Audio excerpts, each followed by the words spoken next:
And here is the Writer's Almanac for Monday, November the 22nd, 2021.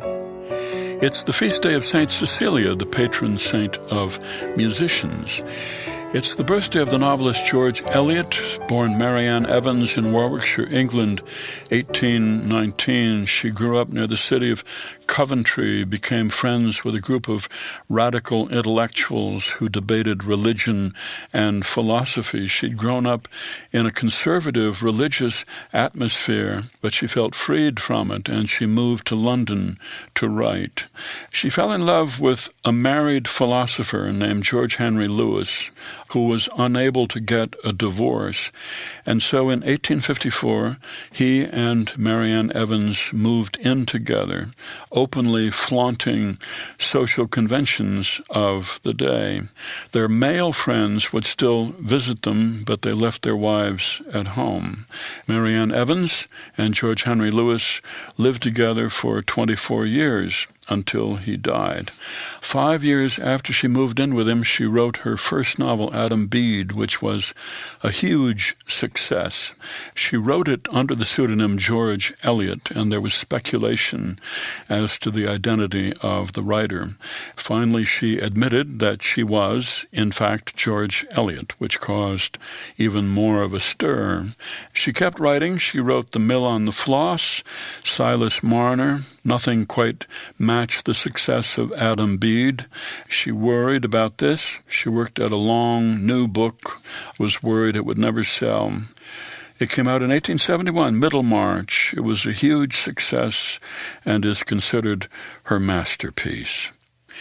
And it was about 12:30 p.m. on this day, 1963, President John F. Kennedy was fatally shot riding in a motorcade in Dallas. The Warren Commission published a report concluding that Lee Harvey Oswald acted alone in shooting the president, a conclusion that less than half of all Americans believe.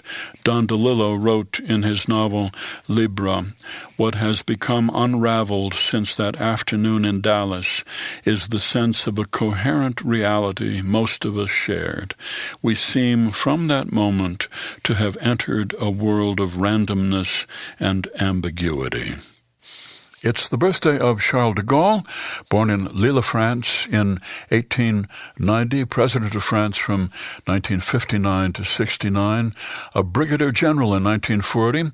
He was in London when France was taken over by the Germans, and he gave an impassioned speech on British radio. Whatever happens, the flame of French resistance must not and shall not die, and thereby became the leader of the Free French Force, which became the fourth largest Allied army in Europe by the end of the war and which liberated Paris. It was Charles de Gaulle who once said, "How can you govern a country that has 246 varieties of cheese?" Here's a poem for today by Joyce Sutphin, November 1967. Dr. Zhivago was playing at the Paramount Theater in St. Cloud. That afternoon, we went into Russia. And when we came out, the snow was falling, the same snow that fell in Moscow. The sky had turned black velvet. We'd been through the revolution and the frozen winters. In the Chevy, we waited for the heater to melt ice on the windshield, clapping our hands to keep warm. On the highway, these two things, a song from Sgt. Pepper's Lonely Hearts Club Band and that semi-truck careening by.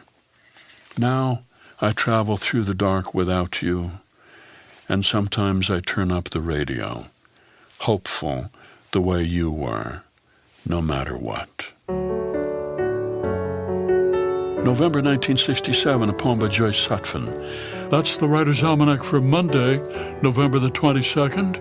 Be well, do good work, and keep in touch.